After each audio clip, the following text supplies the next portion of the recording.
Cape and the creation of CapeNet is to introduce competition to the region. But competition, it's not just competition that makes our company successful, or we think will make our company successful. It's co-operation. Now, what do I mean by co-operation? There's this sort of this misconception, I think, out there that when CapeNet starts to operate its business, that companies like Verizon and Comcast will be very upset.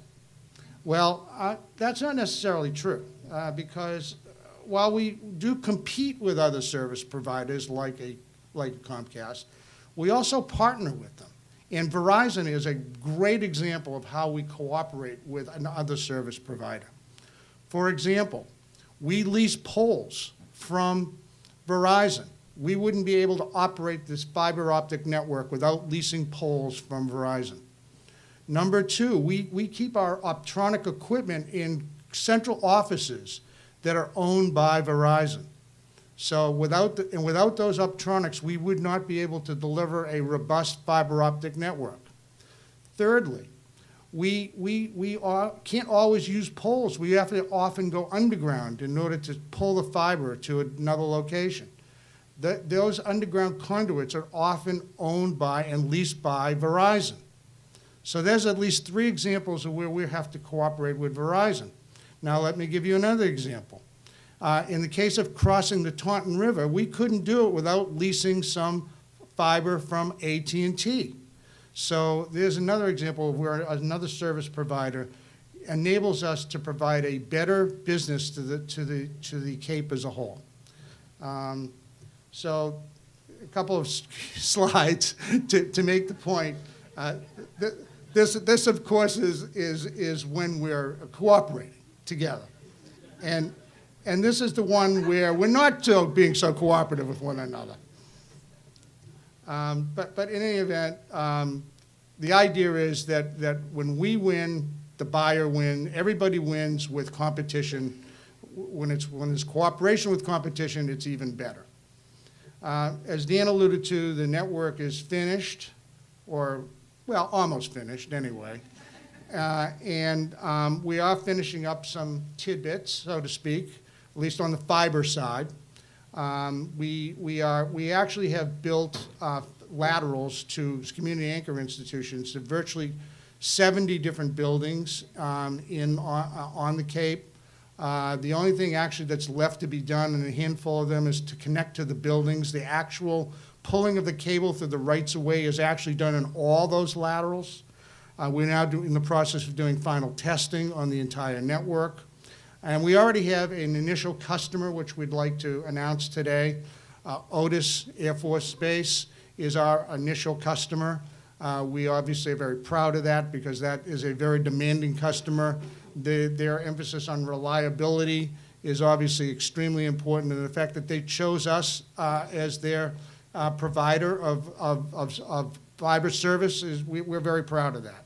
We have many more customers in the queue, obviously that we can't announce at this point until the network is more official. And we are having an official launch event on June 14th at the Mass Maritime Academy. I'd like to now just shift gears a minute and just talk about sort of what I'll call the misconceptions that you hear every day on the street about CapeNet or Open Cape.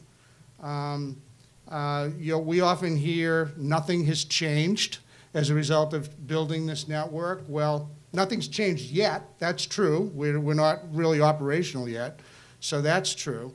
The second thing it will be true is that you'll get, as I've alluded to already, more competition, and you will get a more robust opportunities that have already been outlined by other speakers here today in terms of creating all kinds of possibilities that have never been available in this region. And then we often hear, I can see it, but I can't get it. Of course, you can't get it because it's not operational yet, as I've said. And I also would tell you that not everybody's going to be able to get it, even when we are operational. This fiber network is basically directed primarily to commercial entities, non-commercial entities, but who are larger organizations small businesses, they could be educational institutions, they could be hospitals.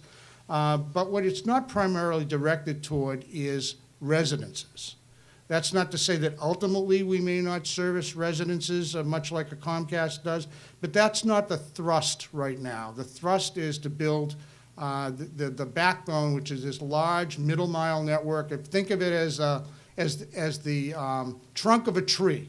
We've built the trunk of the tree, but the tree doesn't have too many branches right now. And we also hear, well, what about Google Fiber? Can we bring Google Fiber here? Why don't you guys like Google Fiber? Well, Google Fiber is very different than us.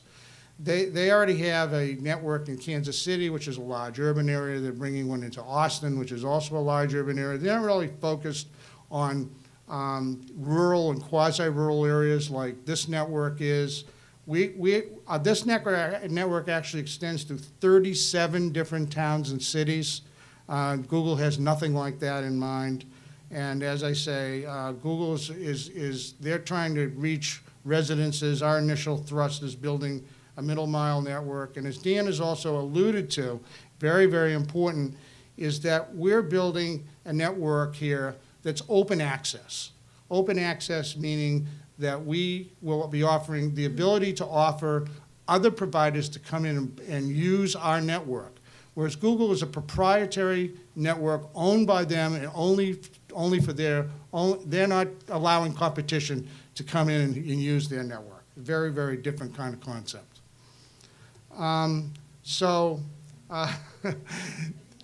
The network, as I've said, is not for everyone. Obviously, I've already alluded to the fact that the residences are not going to be our primary focus right now.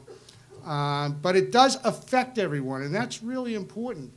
It means we're going to have the ability to have healthier businesses with local government and education and hospitals and research institutions and libraries and schools taking advantage of this network.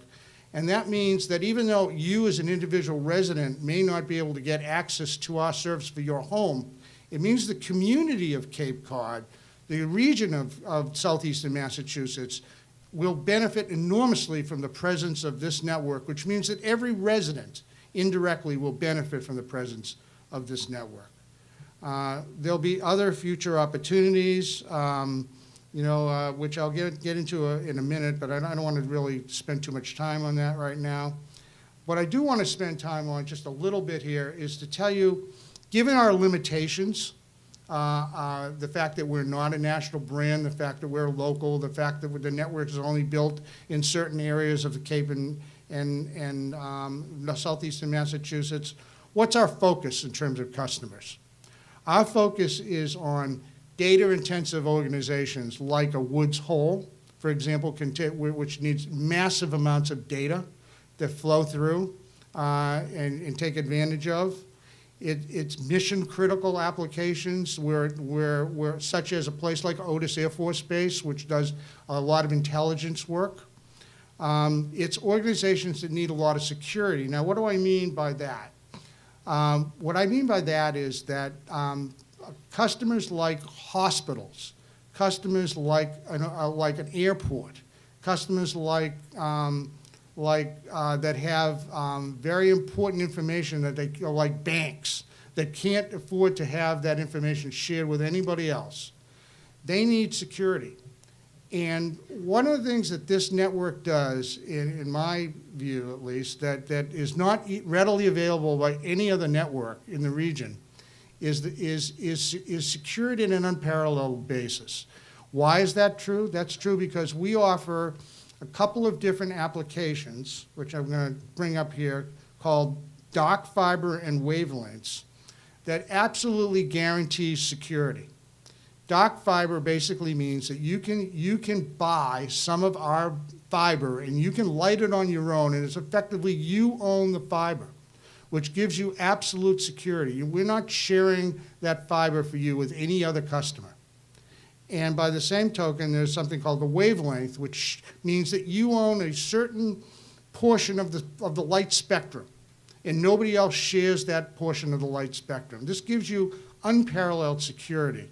To our knowledge, there just aren't other providers on the Cape providing that level of security, and that's one of the things that makes our network pretty unique. The other thing that I want to talk to you about in terms of the network, which makes it, I think, pretty special, is something that everybody in Cape's always worried about, is that the network's going to go down and I'm not going to have my internet access anymore, or my connection from hospital X to hospital Y, or bank X to bank Y.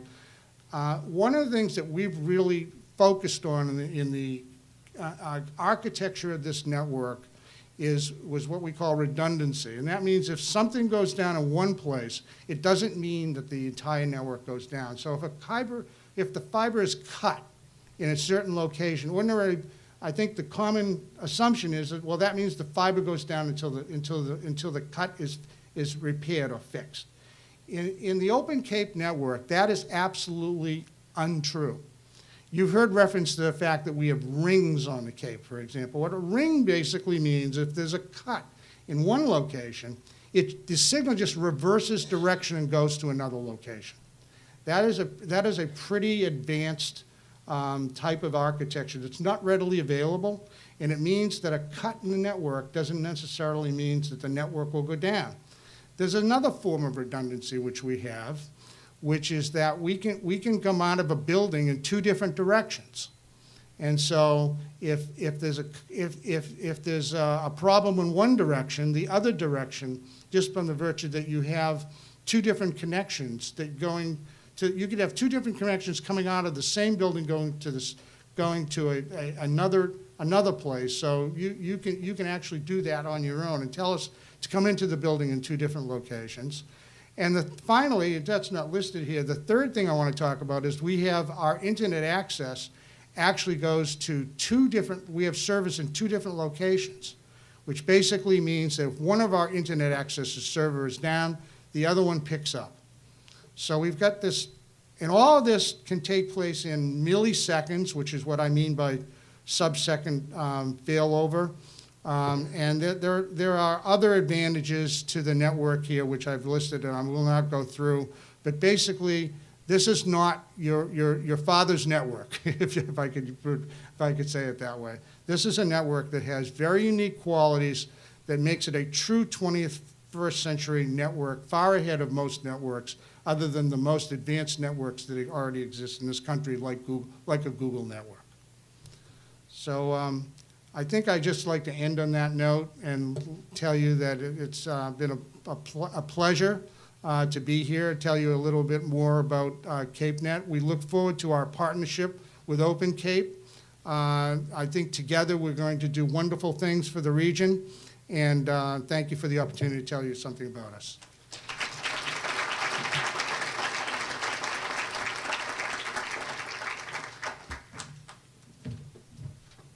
Thanks to Alan and Chuck. Based on some of the comments that have been said all through the morning about collaboration and cooperation as we bring new services to the Cape, I will state that I would love to see Google take a look at a regional network, because we've got the prime middle mile backbone for them to connect to. With that, any questions for our panel here?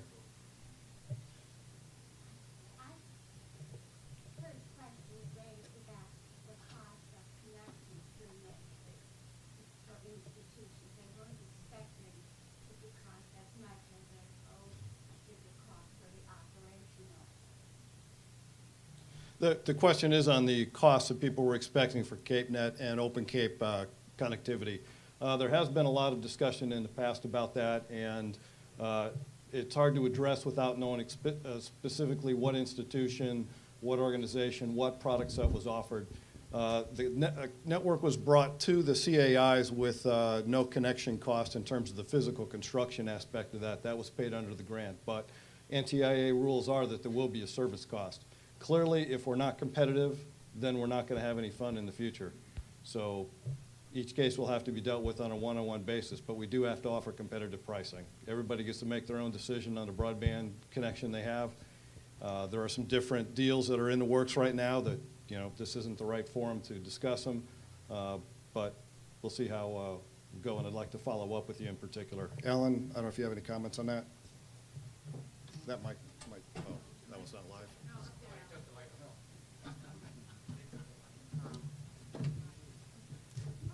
We're constantly reevaluating pricing. We're at the beginning of this, not the end or even the middle. We are constantly looking at whether the most optimal pricing that we can offer. But I do think there's one thing that should be kept in mind. Again, a misconception, if you will. The notion is out there that, well, wait a minute, you didn't pay anything to build this network because the federal government paid for it. So you guys ought to be able to offer us really, really inexpensive pricing for the services. The problem with that assumption is it's wrong. And the reason it's wrong is that we have a staff that we have to support that provides, sells services, that provides marketing, that maintains the network, that pays for internet access. There's a whole host of costs that we have to pay for, and we have to be able to support that effort. If we can't support the ongoing operation of the network, then we can't exist. And so even though there's been very little money to build the network, to actually operate the network requires pricing that can't just be basically giveaways. We have to be able to charge a fair amount of money for the network, but at the same time, we have to bring that down to be competitive. I agree with Dan. Okay, there was another question in the back somewhere. I'm Peter Cook. I'm the IT director for the Falmouth Library System, and I do appreciate the fact that you're working out the costs. But the problem for us in the library system and the other libraries that are in the Cape is that we have our existing in our network closets Comcast. It's working just fine, and I have in two of my 3 libraries your equipment. And as soon as you know the prices, that's when we evaluate whether we're going to light up your equipment or stick with Comcast. Well, that's definitely the case, and you also mentioned that we're in 2 of your 3 libraries, so clearly we want to look at expanding where it makes sense with some additional laterals. There is a program we're looking at so that we can fund some of those laterals instead of individual organizations picking them up. There is one town that is looking at an additional 10 or 12 laterals where they want to connect into the network and effectively use our fiber as part of their LAN. And we definitely support that environment, and we'd like to find a way to continue to pay for those additional laterals if the towns can't. And the towns would prefer us to do that, but it does take money, so we're working on that. Any other questions? A couple, if I may. I'm a little curious as to what percentage of your plan, excuse me, thank you, I'm sorry, Mary. What percentage of your plan, do I have to turn this on, or is it already on? Mute on the bottom,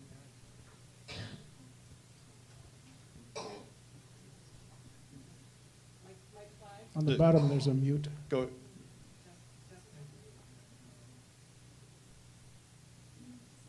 Just go ahead. I'll repeat the question if need be. Okay.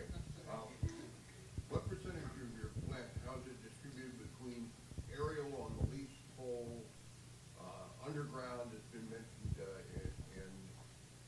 and thirdly, I guess, would be microwave links. So how does that break out? The first question, you want to take that one, and then I'll ask the second?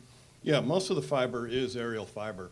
And I think some studies that were done before I got here really points to the fact that aerial fiber is survivable compared to underground fiber because you can see it. Yes, we've had a number of poles taken down in the storms, traffic accidents that occur over time, and there's only in one instance where we actually had damage to the fiber. And again, as Alan suggested, damage to a fiber in one location does not necessarily constitute an outage. The microwave is a backup in all cases except for the connection to Martha's Vineyard. So across the connection from Provincetown down to Orleans, it is a backup connection for commercial and public safety traffic across the main body of the Cape from Orleans to down into Woods Hole. It's just a backup for public safety because there's already fiber rings there. So it's basically a tertiary environment for the public safety. Okay, my second question is, if I caught the statistics right and did the math right, it looks like there are actually more towns and cities off Cape that are being served than on. That is in fact the case. Because the network has to connect to the rest of the world, the internet connection points that were most logical were Brockton. Additional costs to get all the way up into Boston directly from that link just weren't supported in the initial grant planning. And then in Providence, that's where we could also make connection to multiple internet service providers to get that IP transit.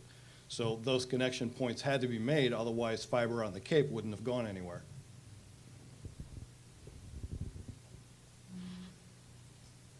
Any other questions? Oh, sorry. You guys can flip a coin.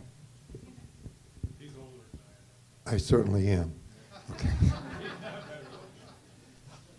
Go ahead, Harwood. Okay, well, we're both from Harwich. The question I have is, has to do with, there's always been a lot of piety about the importance of getting rid of paper and replacing it with, with data storage. The issue, there's two levels. One is the labor that's involved in transferring the information from, from hard copy to electronic. But the other piece is that after you've scanned the material in, there's that, that piece about how do you access it at that point? Because, when we record different, let's say when we record meetings, the issue of the importance of meta tagging so you can get to the part of the meeting that you're interested in, I would suspect that would be equally important. So my question to you is, when you did this survey for us, did you take into account what the labor costs would be, or have some estimate as to what that, that transfer from, let's say, from the elegance of a bygone age where we have files of stuff to electronic storage? Do you get any sense as to what, either in time or in, or in dollar cost? Yeah, it's a very complex question, partly because paper serves different purposes. So if you're talking about finance and accounting, you might say paper invoices. Well, now there are actually services that you can get from banks and other providers that will take care of scanning the invoices, indexing them, tagging them, doing all that for you. And there are some communities on the Cape that are actually using some services like that. If you're talking about police records, it's a very different kind of problem, different regulatory and policy regimes that you have to deal with. If you're talking about mapping data, whether it be for town plot planning or roads or anything else, that's in the GIS realm. And again, different kinds of techniques, even physically different kinds of scanners are required for dealing with converting old copies of maps into forms that you can use them with new systems. Our observation during the survey was, first of all, the practical problem we ran into, which was in so many towns, information we were looking for was not electronically available, which meant, of course, we should also fix mics at the same time, mic stands. But the difficulty was information we were looking for was on paper. That made it hard to get the information. So that was something we ran into right away. Then as you're going around looking at all these town halls and schools and facilities, you notice all the file cabinets. We go down into the basements to get to the communications infrastructure and see how the communications comes into the building, and what do we find? Boxes and boxes and boxes of old wet paper. So a lot of paper is fairly obvious that there's an issue. And when we compare with commercial entities, we'd have to observe that the towns are far more dependent still on paper than most commercial businesses would be, most of whom have transitioned away from paper at this point. So those are just some observations. There's no easy formula, there are no easy answers. We did encounter multiple towns that had purchased software, Laserfish software in particular, for dealing with documents. They had projects underway to scan and convert a lot of their older documents. Budget problems had actually put many of those projects on hold. So they'd started the process, couldn't finish it because the budgets were too tight. So those are just some observations. Go ahead. I noticed on a number of your slides, you mentioned schools and education. I have a particular interest in the collaboration and cooperation of school districts when it comes to the delivery of distance learning services. And unless some entity is formed to facilitate that happening, and just as a side, I recommended more than a few years ago that the Cape Cod Commission set up a division of regional services so that they could facilitate that themselves. But distance learning services and online services are becoming increasingly more important to the education of our young children. And there certainly can be articulation between Cape Cod Community College in such an effort. So have you been approached by anyone that they might be an initiator of such collaboration, i.e. cooperation for the delivery of educational services? It did strike me when I first moved to the Cape here that there was a lot of activity planned with bringing new educational opportunities onto the Cape from a number of colleges. Just listening to local news, it did strike me as a very positive aspect. We have been in communication with a couple of colleges that would like to do some additional things with their services on the Cape. Some that are just looking for basic connectivity between their different campuses. So it really goes across the gamut. Not ready to announce anything. You may hear more directly from some of those schools than us about those initiatives. Any other? There's a question here.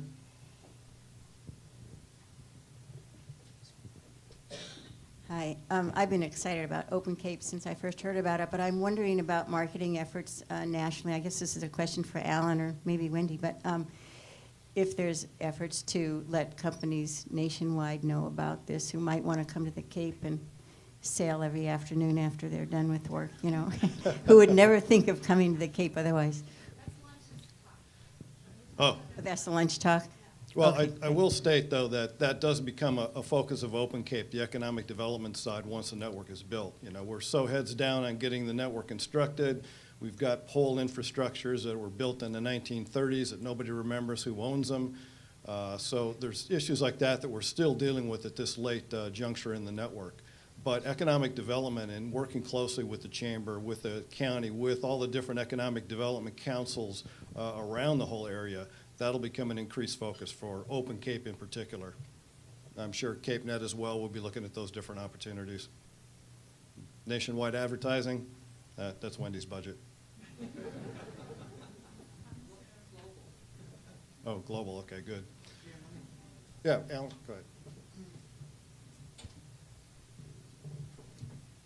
One of the things I didn't mention, it sort of bears on the question that you raised, is interest of national companies and how are we going to be looked at? What's this network going to do in terms of attracting interest of national companies? One of the things I don't think that's immediately obvious is to those of you who use cell phones on the Cape during the summer and are thinking about tablets and bringing large numbers of tablets and what that means to the Cape in terms of economic development, in terms of bringing in larger companies into the region who say, gee, I can't even use my cell phone on the Cape, and you want me to come in and establish a large company on the Cape? That just doesn't cut it. One of the things that we've already very active in is talking to AT&T, Verizon, and the other national carriers about using the network to close the coverage gap and to increase signal quality of wireless devices on Cape Cod. And it's only because of the existence of this network that we're going to be able to do that sort of thing. Without it, it means you would have to build large new towers on the Cape, which is not going to happen, as we all know.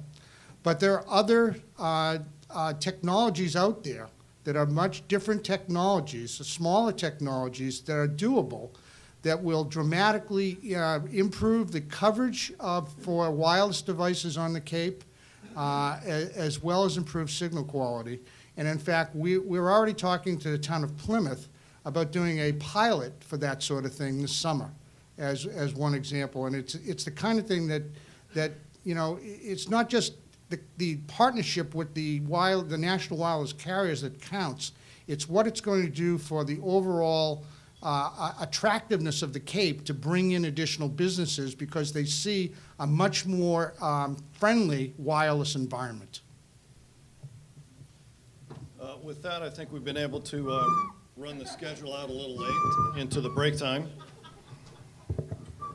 So there are some CapeNet people here, so raise your hands. There's a couple of Open Cape staff here. Where are they? Chuck's here, Alan's here, I'll be here, so if there's any additional questions, just grab one of us through the rest of the day, and we'll move to a 10-minute break.